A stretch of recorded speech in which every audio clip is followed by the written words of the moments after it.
Fatima won. Fatima won the whole season 3, y'all. Fatima's going down in the history books as the realest of the real, the sister to be. And shout out to her. Y'all, this is your good sis Erica Vane coming to you with the season 3 Sistas finale breakdown, episode 22, A Woman's Work. We got a lot to talk about, so let's go ahead and get into it. All right, before I go to why Fatima has won the season for me and me giving her all her flowers, let's talk about this episode a little bit. The episode opens with Hayden rolling up on Zach about what he knows about this whole insider trading bit. And honestly, this storyline is moving a little bit too fast for me because, yes, Hater Hayden has always been lurking in the shadows. He has been given jealous realness and catty bullsh, but to me, he's put two and two together a little bit too quickly. I get that he's resourceful. I get that he got friends. I get that, he got a little upper hand in some ways. But the way that he knows all of this all of a sudden, I would have expected for it to honestly play out over the course of a few episodes versus it kind of just being like 2 episodes and now he's in Zach's face telling him that he knows everything. So that's my one issue with this whole Hayden storyline. My next issue, and this is, I guess, not an issue with the storyline, but an issue with the character. Hayden, sir, let me talk to you real quick. So your thing is, you know all of this, and you will leave it alone, you will drop it if Zach walks away from Fatima. Let's say on some random miraculous night, Zach falls down, bumps his head, loses his mind, and completely forgets who Fatima is, right? And this actually happens. What would that actually get you? Because Fatima still don't want nothing to do with you, sir. Zach ain't the reason why she don't want your corny ass. You're the reason why she don't want your corny ass. You're goofy. Like, what is it that this dude is not getting? I don't know how many times I gotta say it, but dudes like him are dangerous. He feels entitled to Fatima. He don't want nobody else to have her. He's obsessed. He is stalking her. And he got time and resources on his hands. But it's all good. Because by the end of this episode, he gets dealt with in the only other way that he could get dealt with. And Fatima actually lays it out and makes it clear to him. She says, I've asked you nicely. I've threatened to go to the partners, but you just won't stop. Nah, I ain't gonna stop. I'm glad you figured that out. Okay, bet. 2-piece to the jaw. That provokes him to hit her back.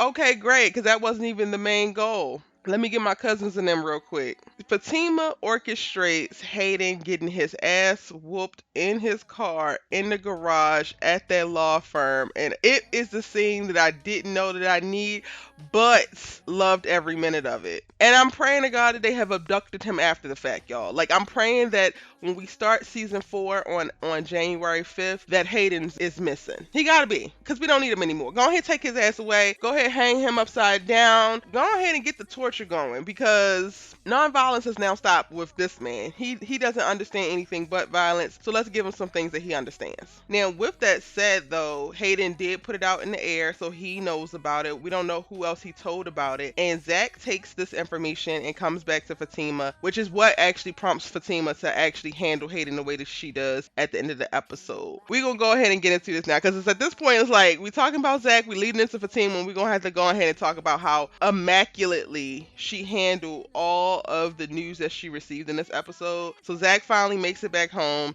The first thing that he tells her is that Karen is pregnant. And of course she has the initial questions like, by you, are you sure? And then she just kind of processes. And shout out to that bottle of wine that was holding Fatima down in the scene. Because by golly, Miss Molly, she needed it. It's a lot to take in. It's very, very stressful. But I love that her response wasn't a typical response. Her response wasn't one rooted in anger. It wasn't one rooted in frustration. It was really grounded and confident and secure. And it, to me, is very true to the character that we have seen from Fatima. She tells Zach that this is life and you just live it. Like, this is all a part of it. And that's the real honest truth. At the end of the day, when this child was conceived, Fatima and Zach weren't even together. I honestly don't even know if the child was conceived at the salon, y'all. I really think that the child was conceived when they had sex in the car in season 1. So that was way before Fatima, way before Zach even knew what a Fatima was. And she can't punish him or be mad at him about that because it was before her. And he made it clear that that doesn't change where he wants to be. It doesn't change his feelings for her. It doesn't change his feelings for Karen. Nothing has changed aside from the fact that there's a baby on the way. So like the real woman who wants to be in this real relationship would, she's like, all right, so then we just gonna handle it. We're gonna deal with it. And if you haven't already, check out my Karen and Fatima Need to Talk video, because I do a deep dive into the conversations that I think that Karen and Fatima need to have, especially now that we know that Fatima is still in this for the long haul. She's still riding for Zach, and we got to get to one accord, y'all, so that this could be a positive, fruitful relationship moving forward. And then he goes on to tell Fatima about Hayden and the insider trading, and that is what plans to see for Fatima to decide like she needs to handle this, taking it up a notch. And I see no wrong in sight, so I'm gonna go ahead and let her have it. But honestly, it's in the scene where Fatima tells Zach that this is life and we just have to live it that I feel like she won the season. In all honesty, Fatima has been a dope woman that's like above reproach this entire season, or as we've seen her progress through the series. But it almost felt like this girl did not belong on this show because she's so mature, she's so grounded, she's so confident. And amongst all these other sisters, it's like, girl, you stick out like a sore thumb. But thank God that you're here, because it's refreshing to see someone not being inconsistent, someone who can recognize their fault, who can recognize their issues, what their stuck points might be. Like Fatima has had those walls up, but then now that she's decided to let them fall, she's kind of just living in it and going with it, and she's just continually progressing forward. Meanwhile, all of the other sisters are in a lot of ways having cyclical journeys, like circling around their trauma and their toxic behaviors, and then also in a lot of ways regressing. And I'm just like, bruh, thank God that the Fatima show is coming. If you want to know anything about or more about the Fatima show, I did a video breaking down all the characters that we can expect, so you can check that out, linked in the cards above, description box down below. Because Fatima's gonna need more friends, because these sisters, they nowhere near on her level, so I'm gonna need them to give Fatima one or two people that's on her level, because she's out here operating at expert level and these girls are still living at the beginner stages. I'm just saying. All right, now we did give it Fatima her flowers, talked about how she won the entire season. Let's get into the crazy of last night's episode. All right, so we pick back up and the girls are still at Club Eden.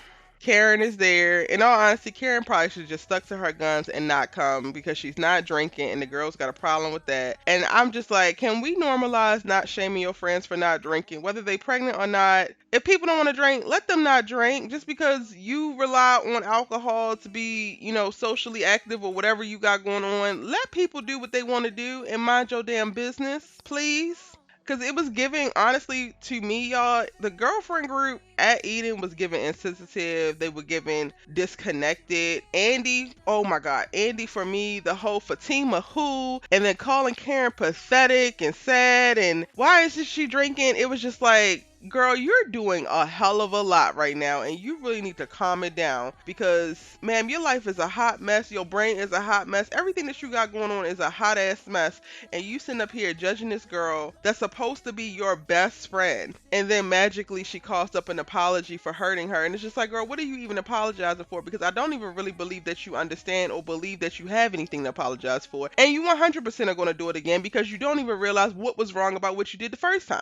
Y'all, I'm gonna need Andi to get some very, very strong character development and jumps forward within her storyline next season, because I'm over her. I'm over her in the shucking and jiving with Gary. I'm over her consistently taking Gary back. I'm over her with the choosing violence against herself. Andi is a menace for her own damn life by the stuff that she chooses to do and allow to continue to perpetuate in her life. And I hate that for her. I really do. I would love for her to be a more solid friend. She gives waif and inconsistent, y'all. Everybody out here caping for how, Fatima is a really great friend to Andi, but Andi is not as solid of a friend to Fatima, and she's not as solid of a friend to her other friends. Part of that is, and I have said this before in another video, is that Andi doesn't show up for herself, so how can we expect her to show up for other people? But by golly, Miss Molly says you're gonna have to get it together at some point, and it needs to be ASAP. In this episode, we see her leave Club Eden and run off to go see Robin, and they have their little cute little flirty back and forth over drinks before they hop into bed together. And then the next morning, surprise, surprise, who is popping out the closet after Robin talks about we want to do it again?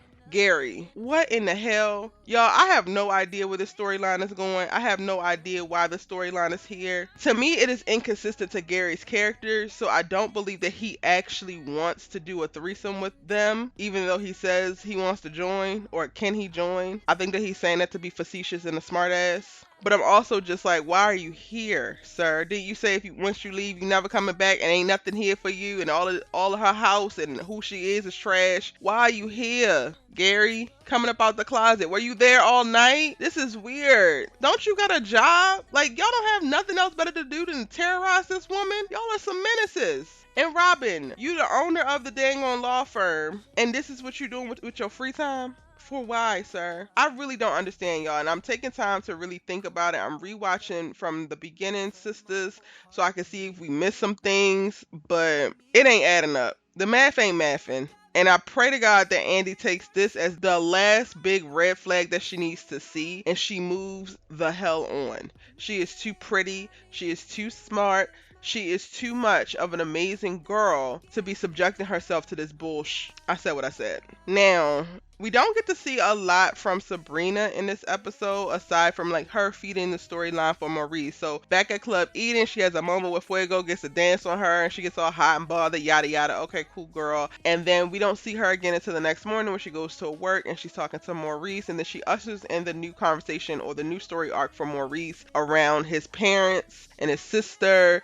His mom and his sister told Sabrina a little bit about his dad, and she ties how he feels about his dad and what all happened with his dad to how he is handling Q. And I thought that this was cool. It felt a little bit misplaced in the episode because the episode was kind of all over the place, but everybody's storylines all over the place and different things happening. Not every main character got a strong wrap up or a strong cliffhanger, so it kind of felt a little bit disjointed. This moment felt really, really disjointed. The tone of it felt very different than the rest of the episode. However, I did enjoy it, and I'm hoping that in season 4 we'll get to see more grounded and drama-filled moments or honest moments with Maurice, because he really does a great job of bringing the comedy, but I would love to see the more truth and feeling moments about this queer character and how he's navigating his life, and that's what this scene kind of ushered in. Now, another person we didn't get to see much from in this episode was Karen. Once she leaves Eden, we don't actually get to see her again the rest of the episode. And I told Jeremy over at Arcana Entertainment, we talk all the time, shout out to Jeremy, hey. I told him that I felt like they trade off Karen and Fatima. So this was a really strong Fatima episode where she's doing a lot of things, she's making a lot of pivotal moves. So we saw Karen less. In the previous episodes where we saw Karen telling about the pregnancy and trying to roll up on Zach, we saw Fatima less. I think that they balanced these two girls out, so I wasn't necessarily expecting to see too much from her in this season finale, but we will see something from her in the season premiere, which we will talk about. If you're new here, subscribe to the channel, hit that notification bell so that you don't miss any of my sisters videos, because I am breaking down everything that you need to know and you don't want to miss it.